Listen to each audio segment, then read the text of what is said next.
BJP सरकार मुर्दाबाद, youth Congress जिंदाबाद, राहुल गांधी जिंदाबाद, मल्लिकार्जुन खड़गे जिंदाबाद, हिमांशु राजा जिंदाबाद, बीजेपी सरकार मुर्दाबाद, मोदी दीपेंद्र सिंह हुड्डा जिंदाबाद, बीजेपी सरकार मुर्दाबाद, बीजेपी सरकार मुर्दाबाद, कांग्रेस पार्टी जिंदाबाद, मोदी दीपेंद्र सिंह हुड्डा जिंदाबाद, दीपेंद्र हुड्डा जिंदाबाद, कांग्रेस पार्टी जिंदाबाद, कांग्रेस पार्टी जिंदाबाद, कांग्रेस पार्टी जिंदाबाद। आज हम यहाँ लोकतंत्र को बचाने के लिए इकट्ठा हुए हैं, क्योंकि बीजेपी सरकार ने लोकतंत्र का गला घोटने का प्रयास किया है। लोकतंत्र में विपक्षी पार्टी एक मजबूत स्तंभ है लोकतंत्र का। एक सत्ताधारी दल अगर मुख्य विपक्षी दल जो एक देश का है उसके खातों को इलेक्शन से कुछ समय पहले फ्रीज कर दे और उसे अपने चुनावी प्रचार प्रसार के कार्यक्रमों को करने ना दे, तो वो चाहती ये है कि विपक्षी दल इलेक्शन ही ना लड़े। तो ये एक सोचने वाली बात है। और इसमें आप देखें कि देश का चाहे कोई कोर्ट हो, चाहे चुनाव आयोग हो, कोई भी संज्ञान नहीं ले रहा। मात्र 14 लाख के ITR का मामला था और उसका अगर फाइन बनता था सिर्फ 10,000 रुपये, लेकिन हमारे पार्टी से वो मांग रहे हैं 210 करोड़ रुपए, जो हमारे खातों में है ही नहीं। तो ये लोकतंत्र का गला घोटने का प्रयास है इनका। ये नहीं चाहते कि देश के अंदर इलेक्शन हो, ये चाहते हैं इस देश के अंदर गुंडा राज स्थापित हो और एक तरफा बीजेपी अपना राज स्थापित करना चाहती है और कोई चुनाव ना लड़े, इस प्रकार का उनका प्रयास है।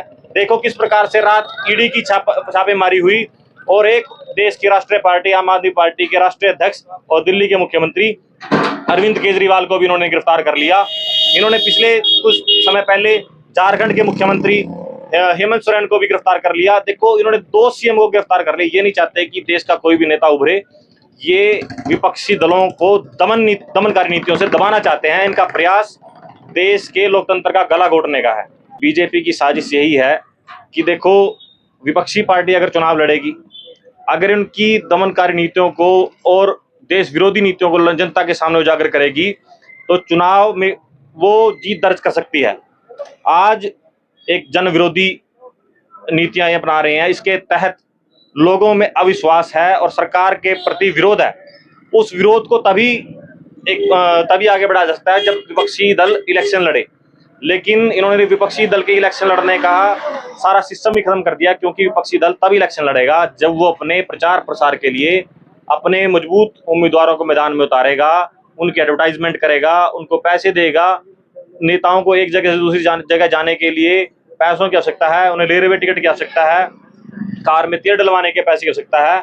लेकिन बीजेपी नहीं चाहती कि विपक्षी दल चुनाव में भाग ले सके।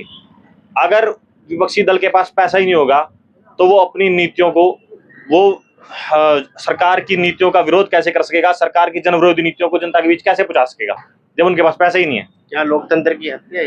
ये लोकतंत्र का दमन है, लोकतंत्र का गला घोटने का प्रयास है। आज से भली भांति परिचित हैं, आप देख रहे होंगे कि किस प्रकार से ये देखते हैं कि आज इंडिया गठबंधन में आम आदमी पार्टी कांग्रेस के साथ है और दिल्ली में 7 की 7 सीटों को कांग्रेस पार्टी जीतने जा रही है और हरियाणा की भी 10 की 10 सीटों पर कांग्रेस पार्टी जीत दर्ज करेगी इंडिया गठबंधन में।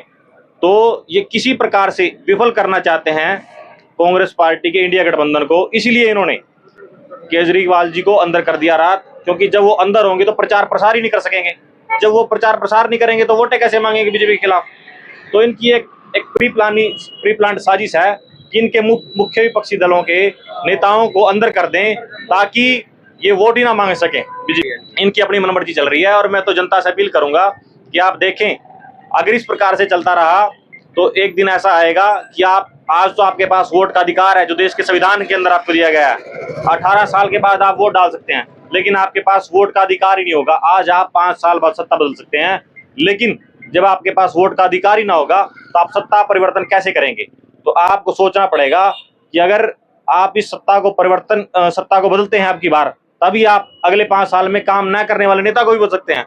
लेकिन जब आपके हाथ में अधिकार ही नहीं रहेगा, पावर ही नहीं रहेगी किसी को बदलने की, तो आप बदलोगे कैसे। वो जिसको चाहे जब चाहे ईडी की रेड करा दे और जो नेता बीजेपी ज्वाइन कर ले वो गंगा जी नहा लिया, ऐसा समझो। हम तो ये लोकतंत्र की हत्या ही समझते हैं इसको। जैसे करा तो केजरीवाल जी को भी गिरफ्तार करा, पहले झारखंड के सीएम को गिरफ्तार करा। तो बीजेपी सरकार यही चाहती है कि वही सत्ता में रहे, वही राज कर सकते हैं, वही सब कुछ चला सकते हैं, और किसी पार्टी को वो आगे बढ़ने का मौका ही नहीं देते। आप जो भी उनके खिलाफ आवाज उठाता है उसी को ईडी का संबंध आ जाता है। अगर आपने बीजेपी का पट्टा पहन लिया तो आप ठीक हो, वरना आप उनके खिलाफ हो और आपको जेल काटनी पड़ेगी।